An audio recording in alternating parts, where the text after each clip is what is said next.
துப்புரவு பணியாளர்கள் போராட்டம் பண்ணும்போது அங்க வந்து நீங்க எதுக்கு கலந்துக்கலன்னு கேட்டதுக்கு இன்னைக்கு என்னெல்லாம் பண்ண போறாரோ. ரசிகர்களாகிய தொண்டர்கள் என்ன சொல்லியிருந்தாங்க, காணொலியில் வலைதளங்களில் என்ன சொல்லியிருந்தாங்க, எங்கள் தலைவர் வந்தால் கூட்ட நெரிசல் அதிகமாகும், ஆம்புலன்ஸ் வரும், பொதுமக்கள் வரும், ஆஸ்பத்திரி போகிறப்ப ரொம்ப இடைஞ்சலாக இருக்கும், அதனால தவிர்த்துட்டாங்க அப்படின்ட்டு சொல்லியிருந்தாங்க. அப்படியா செய்தி மறந்து விட்டேனடா என் செல்வம். வேண்டுமானால் ஒன்று செய், என் கைவிலங்கை மட்டும் அவிழ்த்து விட்டுப்பார், உன் காலில் விழுந்து மன்னிப்பு. அப்போ ஆம்புலன்ஸ் வரும், அப்போ கூட்ட நெரிசல் ஆகும், அப்போ போக்குவரத்துக்கு இடைஞ்சலாக இருக்கும். இப்போ நீங்கள் சரியாக விடுமுறை நாள் அன்னைக்கு வரீங்க, இன்னைக்கு இடைஞ்சல் வராதா, போக்குவரத்துக்கு சிக்கல் இருக்காதா, பொதுமக்களுக்கு இடைஞ்சல் இருக்காதா, இன்னைக்கெல்லாம் ஆம்புலன்ஸில் யாரும் போக மாட்டாங்களா, ஆஸ்பத்திரிக்கு யாரும் போக மாட்டாங்களா, யாருக்கும் சீக்கு வராதா? கண்டு விட்டாளையா, சூச்சமத்தை கண்டு விட்டாளே.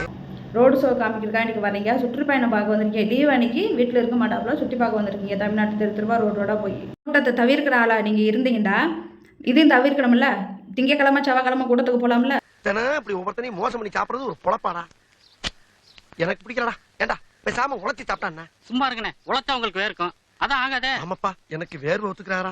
பேசாமல் கடலுக்கு நடுவில் போய் கூட்டம் போடுங்க, சுற்றுப்பயணம் போடுங்க, மாநாடு போடுங்க, ஒரு ஆள் வராது, கூட்டம் வராது, ஆம்புலன்ஸ் வராது, உயிருக்கு சேதம் வராது. உண்மையிலே நீங்கள் வெளியேறி வந்தால் யார் எப்போ சாவாங்கன்னு எனக்குலாம் யோசனை ஓடிக்கிருக்கு. இன்றைக்கி எவன் பத்த பிள்ளை போகுது அப்படின்ட்டு அந்த மாதிரி தான் இவங்க ஒரு கட்டுக்கோப்பு இல்லாமல், ஒரு கண்ட்ரோல் இல்லாமல், ஒரு பேச்சு சொல்லு கூட ஒரு இப்போ விஜய் பற்றி பேசினாலே வந்துடுவாங்க வரிசையாக கமெண்ட்டில். உங்கள் கூட்டத்தில் மாநாட்டில் வந்தவங்களை பார்த்தாலே உங்களுக்கு தெரியும், ஒவ்வொருத்தவங்க மயக்கம் போட்டு விழுகிறது, உசுறு போகிறது, அவ்வளோ பிரச்சனை நடந்துச்சு. அதவே நீங்கள் கவலைப்படலை. உங்களுக்கு தேவை ஆள் கூட்டம். என் பின்னாடி இவ்வளோ ரசிகர் இருக்காங்க, நான் என்ன சொன்னாலும் செய்வாங்க.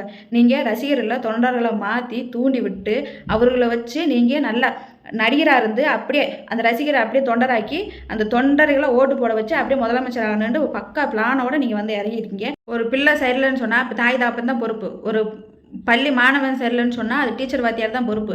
உங்கள் பின்னாடி வார தொண்டர்கள் ரசிகர்கள் யாராக இருக்காங்களோ அவங்க சரியில்லைண்டா அதுக்கு காரணம் நீங்களாக தான் இருக்கணும். அவங்க பேச்சுவார்த்தையும் சரி, அவங்க நடவடிக்கையும் சரி, அவங்க போக்கும் சரி, உண்மையிலே ரொம்ப பயத்தை உருவாக்குது.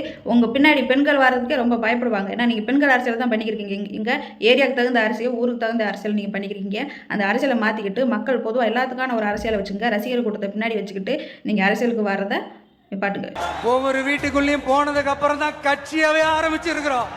எதுக்கு இதுக்கு தாண்டா மன்னிச்சுக்கமா, தெரியாம வந்துட்டேன். இந்த கிளிக்கிறாள் எந்த ஒரு காரியா இருப்பா.